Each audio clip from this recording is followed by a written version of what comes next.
Eh bien, M. Mitterrand, si on vous a écouté, comme je vous ai écouté avec intérêt, on est convaincu que ce qu'il faut faire, ce n'est pas ce que vous proposez. D'abord, je vais vous dire quelque chose, je trouve toujours choquant et blessant de s'arroger le monopole du cœur. Vous n'avez pas, M. Mitterrand, le monopole du cœur. Vous ne l'avez pas. J'ai un cœur comme le vôtre, qui bat sa cadence et qui est le mien. Vous n'avez pas le monopole du cœur. Et ne parlez pas aux Français de cette façon si blessante pour les autres.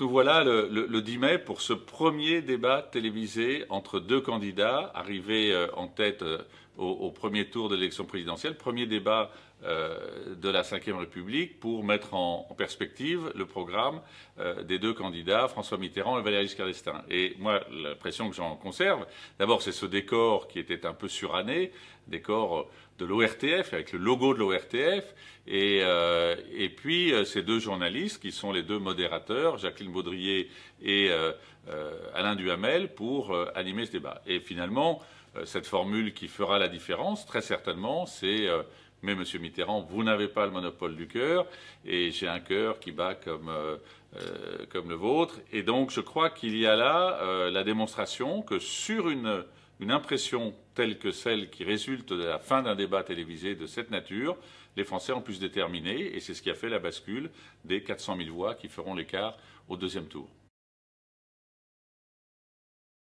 Dans le débat, il y a les éléments de fond, et puis il y a la forme.